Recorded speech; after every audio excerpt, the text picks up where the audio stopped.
Catecismo Maior de São Pio X. Áudio 3 de 22. Primeira parte. Do símbolo dos apóstolos, chamado vulgarmente o Credo. Capítulo 3. Do segundo artigo do Credo. Ninguém pode vir a mim se o Pai que me enviou não o atrair, e eu hei de ressuscitá-lo no último dia. João, capítulo 6, versículo 44. Todas as coisas me foram dadas por meu Pai. Ninguém conhece o Filho senão o Pai, e ninguém conhece o Pai senão o Filho, e aquele a quem o Filho quiser revelá-lo. Mateus, capítulo 11, versículo 27. 70. Que nos ensina o segundo artigo do Credo? Creio em Jesus Cristo, seu único Filho, nosso Senhor. O segundo artigo do Credo ensina-nos que o Filho de Deus é a segunda pessoa da Santíssima Trindade, que Ele é Deus eterno, todo-poderoso, Criador e Senhor, assim como o Pai, que se fez homem para nos salvar, e que o Filho de Deus feito homem se chama Jesus Cristo. 71. Por que a segunda pessoa é chamada Filho? A segunda pessoa é chamada Filho porque é gerada pelo Pai por via de inteligência, desde toda a eternidade, e por isso é também chamada Verbo eterno do Pai. 72. Sendo também nós filhos de Deus, por que Jesus Cristo é chamado Filho único de Deus Pai? Jesus Cristo é chamado Filho único de Deus Pai porque só Ele é seu Filho por natureza, e nós somos seus filhos por criação e por adoção. 73. Por que Jesus Cristo é chamado Nosso Senhor? Jesus Cristo é chamado Nosso Senhor porque, enquanto Deus, além de nos ter criado juntamente com o Pai e o Espírito Santo, também redimiu-nos, enquanto Deus e homem. 74. Por que o Filho de Deus feito homem chama-se Jesus? O Filho de Deus feito homem chama-se Jesus, que quer dizer Salvador, porque nos salvou da morte eterna merecida por nossos pecados. 75. Quem deu o nome de Jesus ao Filho de Deus feito homem? O nome de Jesus, Filho de Deus feito homem, foi dado pelo mesmo Padre Eterno através do arcanjo São Gabriel, quando este anunciou à Santíssima Virgem o mistério da encarnação. 76. Por que o Filho de Deus feito homem é também chamado Cristo? O Filho de Deus feito homem é também chamado Cristo, que significa ungido e consagrado, porque nos tempos antigos ungiam-se os reis, os sacerdotes e os profetas, e Jesus é o Rei dos Reis, o sumo sacerdote e sumo profeta. 77. Foi Jesus Cristo verdadeiramente ungido e consagrado com unção corporal? A unção de Jesus Cristo não foi corporal, como a dos antigos reis, sacerdotes e profetas, mas toda espiritual e divina, porque a plenitude da divindade nele habita substancialmente. 78. Os homens tiveram algum conhecimento de Jesus Cristo antes da sua vinda? Sim, os homens tiveram conhecimento de Jesus Cristo antes de sua vinda, pela promessa do Messias que Deus fez aos nossos primeiros pais, Adão e Eva, e a renovou aos santos patriarcas, e também pelas profecias e muitas figuras que o designavam. 79. Como sabemos que Jesus Cristo é verdadeiramente o Messias e o Redentor prometido? Sabemos que Jesus Cristo é verdadeiramente o Messias e o Redentor prometido porque unicamente nele se cumpriu. Primeiro, tudo o que anunciavam as profecias. Segundo, tudo o que representavam as figuras do Antigo Testamento. 80. Que prediziam as profecias acerca do Redentor? As profecias prediziam acerca do Redentor, a tribo e a família das quais sairia, o lugar e o tempo de seu nascimento, os seus milagres e as mais minuciosas circunstâncias de sua paixão e morte, a sua ressurreição e ascensão ao céu, o seu reino espiritual, universal e perpétuo, que é a Santa Igreja Católica. 81. Quais são as principais figuras do Redentor no Antigo Testamento? As principais figuras do Redentor no Antigo Testamento são o inocente Abel, o sumo sacerdote Melquisedeque, o sacrifício de Isaque, José vendido pelos irmãos, o profeta Jonas, o cordeiro pascal e a serpente de bronze levantada por Moisés no deserto. 82. Como sabemos que Jesus Cristo é verdadeiro Deus?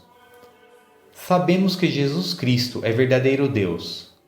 Primeiro, pelo testemunho do Padre Eterno, quando disse: Este é o meu Filho muito amado, no qual tenho posto todas as minhas complacências.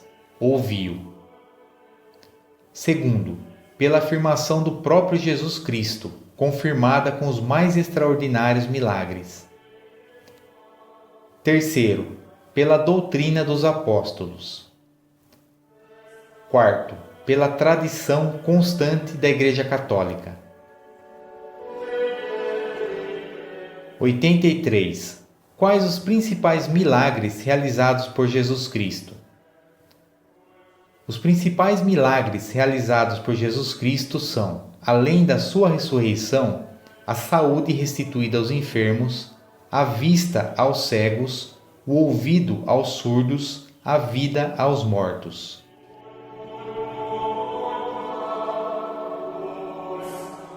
Capítulo 4. Do terceiro artigo do Credo. No sexto mês, o anjo Gabriel foi enviado por Deus a uma cidade da Galiléia, chamada Nazaré, a uma virgem desposada com um homem que se chamava José, da casa de Davi, e o nome da virgem era Maria. Entrando, o anjo disse-lhe: Ave cheia de graça, o Senhor é contigo. Perturbou-se ela com estas palavras e pôs-se a pensar no que significaria semelhante saudação. O anjo disse-lhe: Não temas, Maria, pois encontraste graça diante de Deus. Eis que conceberás e darás à luz a um filho, e lhe porás o nome de Jesus. Ele será grande e chamar-se-á Filho do Altíssimo, e o Senhor Deus lhe dará o trono de seu pai Davi, e reinará eternamente na casa de Jacó, e o seu reino não terá fim. Maria perguntou ao anjo: Como se fará isso, pois não conheço o homem? Respondeu-lhe o anjo: O Espírito Santo descerá sobre ti, e a força do Altíssimo te envolverá com a sua sombra. Por isso, o ente santo que nascer de ti será chamado Filho de Deus. Também Isabel, tua parenta, até ela concebeu um filho na sua velhice, e já está no sexto mês aquela que é tida como estéril, porque a Deus nenhuma coisa é impossível. Então Maria disse: Eis aqui a serva do Senhor, faça-se em mim segundo a tua palavra. E o anjo afastou-se dela. Lucas, capítulo 1, versículos 26 a 38. 84. Que nos ensina o terceiro artigo do Credo? Foi concebido pelo poder do Espírito Santo, nasceu de Maria Virgem. O terceiro artigo do Credo ensina-nos que o Filho de Deus tomou um corpo e uma alma, como nós temos, no seio puríssimo de Maria Santíssima, pelo poder do Espírito Santo, e que nasceu desta Virgem. 85. O Pai e o Filho também concorreram para formar o corpo e para criar a alma de Jesus Cristo? Sim, para formar o corpo e para criar a alma de Jesus Cristo, concorreram todas as três pessoas divinas. 86. Por que se diz somente foi concebido pelo poder do Espírito Santo? Disse somente foi concebido pelo poder do Espírito Santo, porque a encarnação do Filho de Deus é obra de bondade e de amor, e as obras de bondade e de amor são atribuídas ao Espírito Santo. 87. Fazendo-se homem, o Filho deixou de ser Deus?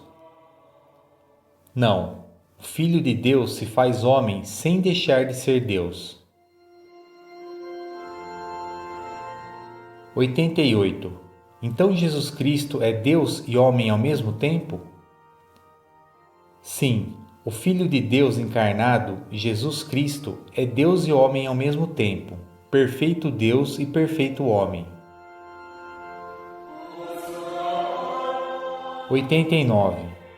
Então há duas naturezas em Jesus Cristo? Sim, em Jesus Cristo, que é Deus e homem, há duas naturezas, a divina e a humana. 90.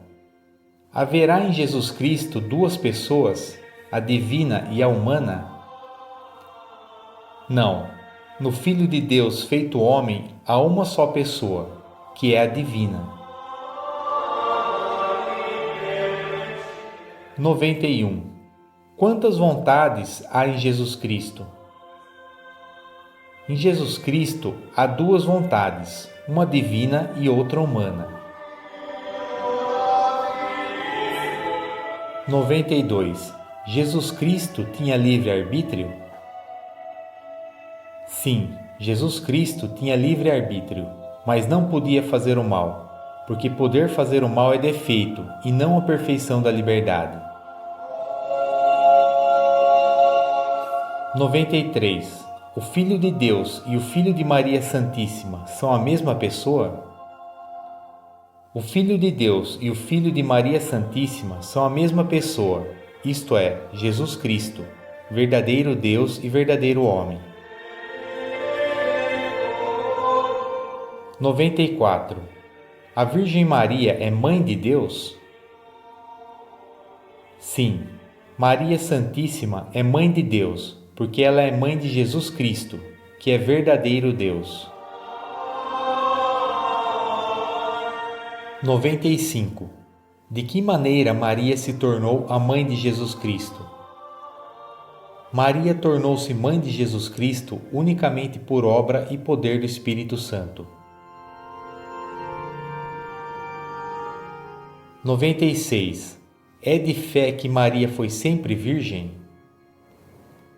Sim, é de fé que Maria Santíssima foi sempre virgem, e é chamada a Virgem por excelência. Nota do tradutor.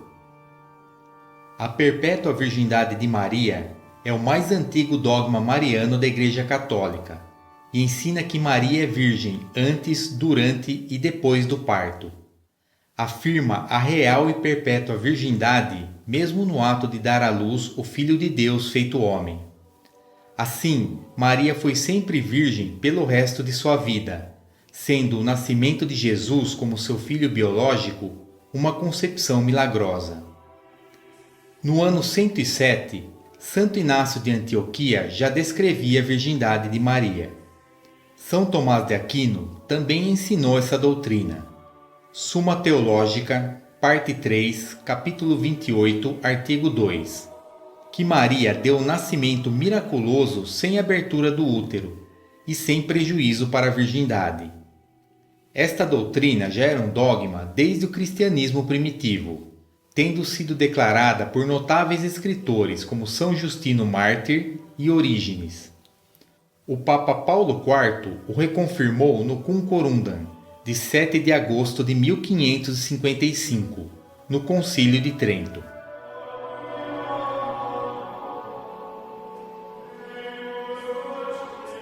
Capítulo 5. Do quarto artigo do Credo. Pilatos entrou no pretório, chamou Jesus e perguntou-lhe: És tu o rei dos judeus? Jesus respondeu: Dizes isso por ti mesmo, ou foram outros que tu disseram de mim?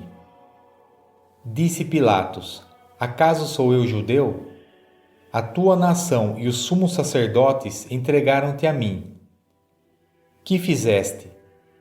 Respondeu Jesus: O meu reino não é deste mundo. Se o meu reino fosse deste mundo, os meus súditos certamente teriam pelejado para que eu não fosse entregue aos judeus. Mas o meu reino não é deste mundo. Perguntou-lhe então Pilatos: És, portanto, rei? Respondeu Jesus: Sim, eu sou o rei. É para dar testemunho da verdade que nasci e vim ao mundo. Todo o que é da verdade ouve a minha voz. Disse-lhe Pilatos: Que é a verdade? Falando isso, saiu de novo e foi ter com os judeus e disse-lhes: Não acho nele crime algum. Mas é costume entre vós que pela Páscoa vos solte um preso.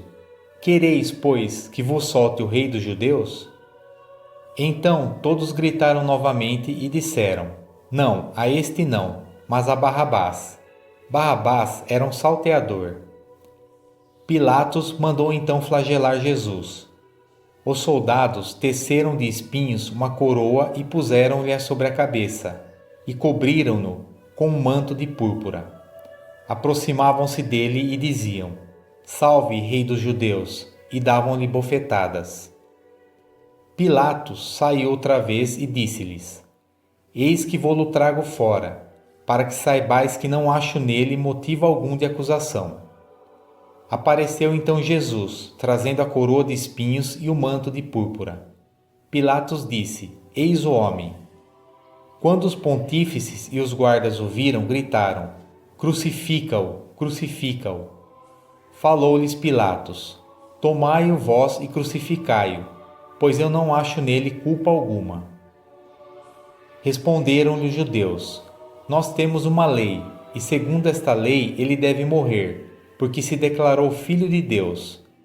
Estas palavras impressionaram Pilatos. Entrou novamente no pretório e perguntou a Jesus: De onde és tu? Mas Jesus não lhe respondeu. Pilatos então lhe disse: Tu não me respondes? Não sabes que tenho poder para te soltar e para te crucificar? Respondeu Jesus: Não teria poder algum sobre mim se de cima não te fora dado. Por isso, quem me entregou a ti tem pecado maior. Desde então Pilatos procurava soltá-lo, mas os judeus gritavam: Se o soltares, não és amigo do imperador, porque todo o que se faz rei se declara contra o imperador. Ouvindo estas palavras, Pilatos trouxe Jesus para fora e sentou-se no tribunal, no lugar chamado Lajeado, em hebraico Gábata. Era a preparação para a Páscoa, cerca da hora sexta. Pilatos disse aos judeus: Eis o vosso rei. Mas eles clamavam: fora com ele, crucifica-o. Pilatos perguntou-lhes: Hei de crucificar o vosso rei? Os sumos sacerdotes responderam: Não temos outro rei senão César. Entregou-o então a eles para que fosse crucificado. João, capítulo 18, versículos 33 a 40.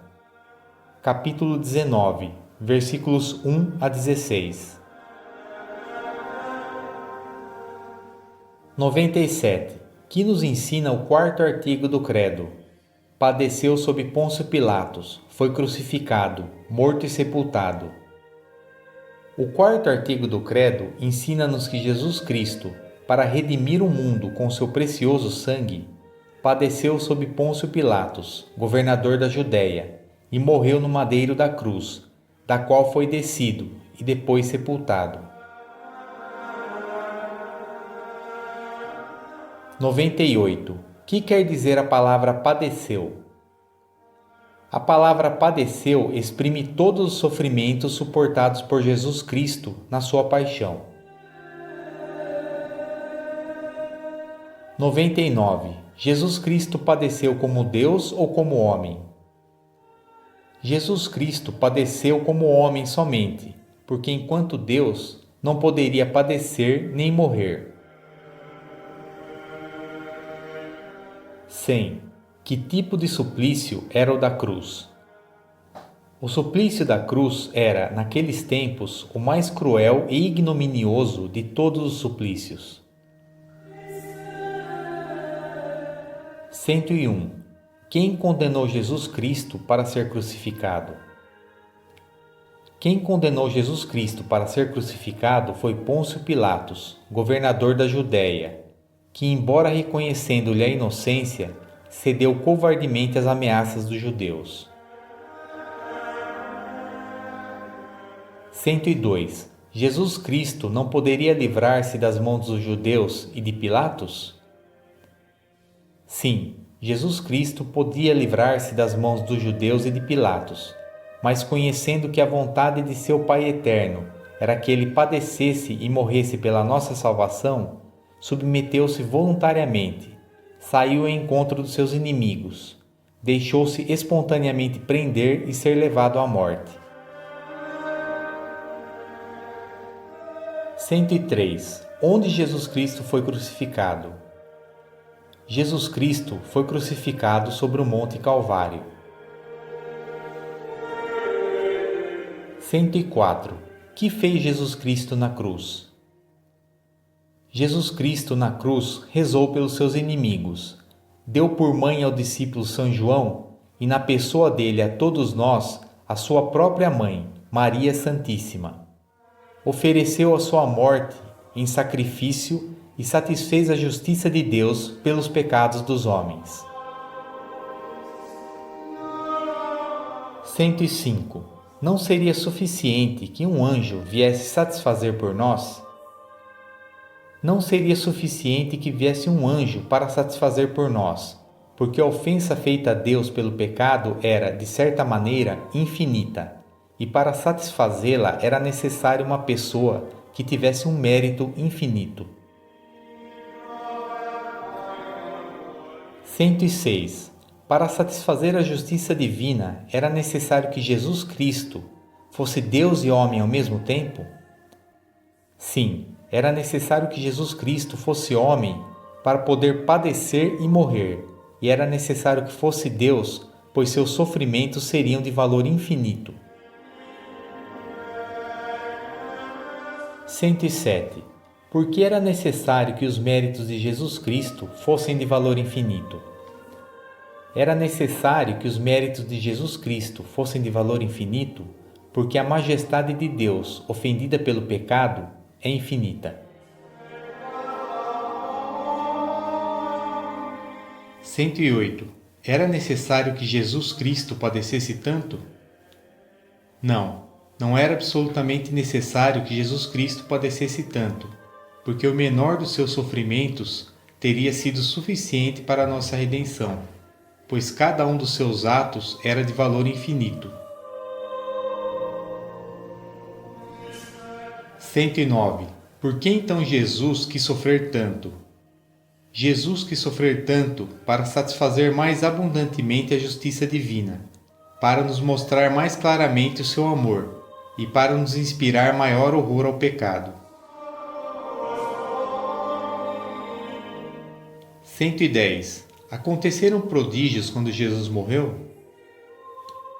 Sim, na morte de Jesus obscureceu-se o sol, a terra tremeu, sepulcros se abriram e muitos mortos ressuscitaram. 111. Onde foi sepultado o corpo de Jesus Cristo? O corpo de Jesus Cristo foi sepultado em um sepulcro novo, escavado na rocha do monte, não muito longe do lugar onde foi crucificado. 112. Na morte de Jesus Cristo, separou-se a divindade do corpo e da alma? Na morte de Jesus Cristo, a divindade não se separou nem do corpo nem da alma, mas somente a alma se separou do corpo. 113. Por quem morreu Jesus Cristo? Jesus Cristo morreu pela salvação de todos os homens e satisfez por todos. 114. Se Jesus Cristo morreu para a salvação de todos, por que nem todos se salvam? Jesus Cristo morreu por todos, mas nem todos se salvam, porque nem todos o querem reconhecer, nem todos guardam a sua lei, nem todos se valem dos meios de santificação que nos deixou. 115. Para nos salvarmos, não é suficiente que Jesus Cristo tenha morrido por nós? Para nos salvarmos, não é suficiente que Jesus Cristo tenha morrido por nós, mas é necessário que sejam aplicados a cada um de nós o fruto e os méritos da sua paixão e morte, aplicação que ocorre principalmente por meio dos sacramentos, instituídos para este fim pelo mesmo Jesus Cristo. E como muitos ou não recebem os sacramentos, ou não os recebem com as devidas disposições, eles tornam inútil para si próprios a morte de Jesus Cristo.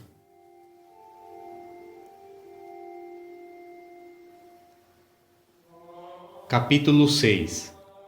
Do quinto artigo do Credo.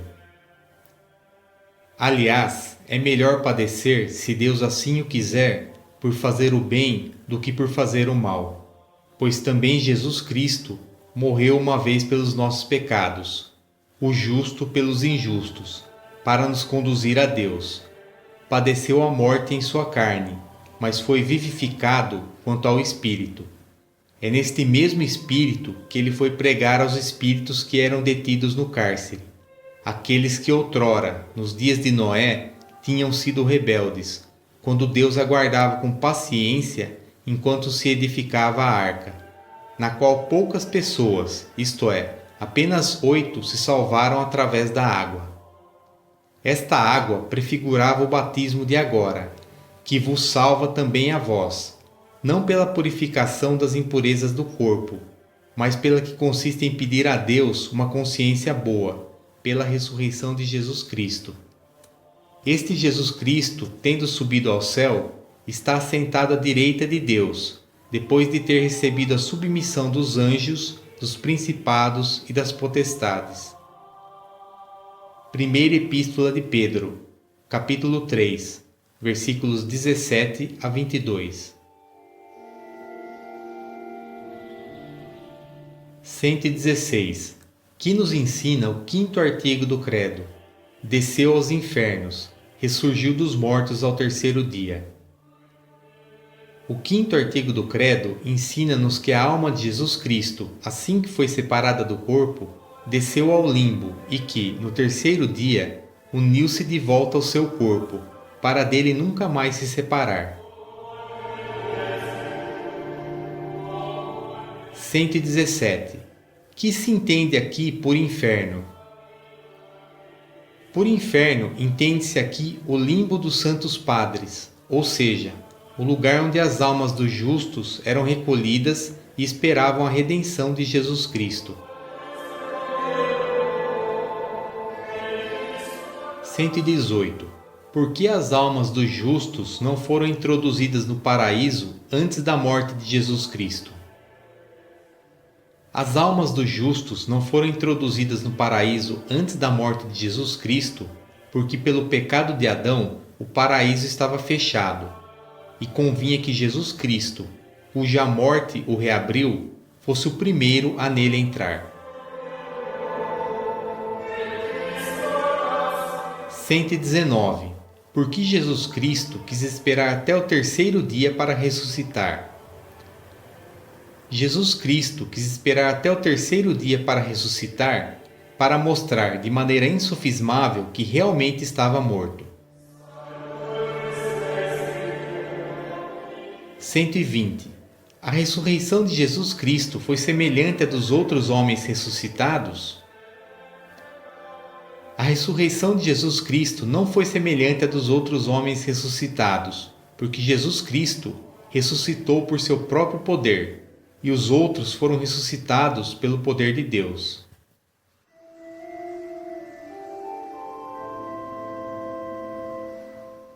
Capítulo 7 do 6º artigo do Credo. Levantou-se o sumo sacerdote e lhe perguntou: Nada tens a responder ao que essa gente depõe contra ti? Jesus, no entanto, permanecia calado. Disse-lhe o sumo sacerdote: Por Deus vivo, conjuro-te que nos digas se és o Cristo, o Filho de Deus. Jesus respondeu: Sim.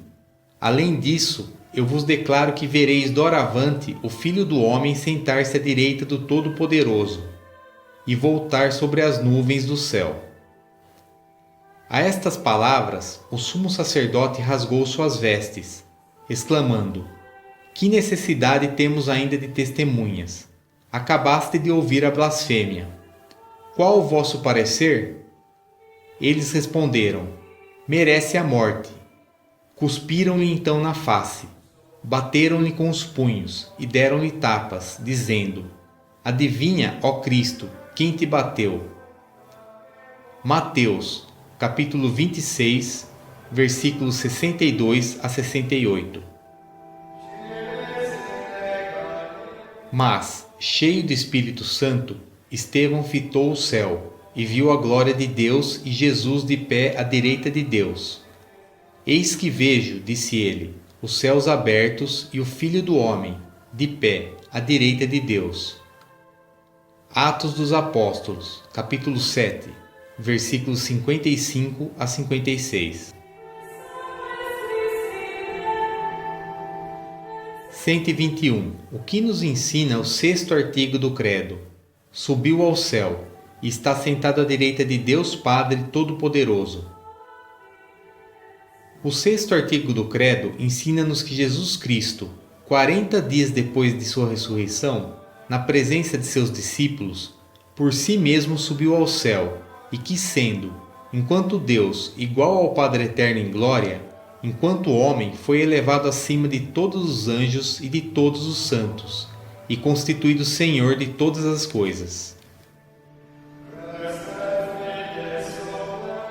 122. Por que Jesus Cristo, depois de sua ressurreição, permaneceu 40 dias na terra antes de subir ao céu? Jesus Cristo, depois da sua ressurreição, permaneceu 40 dias na terra antes de subir ao céu para provar, com várias aparições, que ressuscitara verdadeiramente e para instruir melhor os apóstolos e confirmá-los nas verdades da fé. 123. Por que Jesus Cristo subiu ao céu? Jesus Cristo subiu ao céu, primeiro, para tomar posse do seu reino, que havia merecido com sua morte. Segundo, para preparar o nosso lugar na glória, e para ser-nos mediador e advogado junto ao Pai. Terceiro, para enviar o Espírito Santo aos seus apóstolos.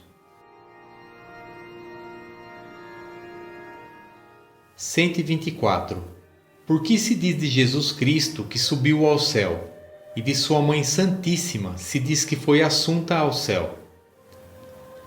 Diz-se de Jesus Cristo que subiu e de sua Mãe Santíssima que foi levada ao céu, porque Jesus Cristo, sendo homem-Deus, ascendeu ao céu por virtude própria, mas sua mãe, que era criatura, embora a mais digna de todas, foi levada ao céu pelo poder de Deus. 125. Explicai as palavras: está sentado à direita de Deus Padre Todo-Poderoso. As palavras está sentado significam a posse pacífica que Jesus Cristo tem da sua glória, e as palavras à direita de Deus Padre Todo-Poderoso expressam que Ele tem lugar de honra sobre todas as criaturas.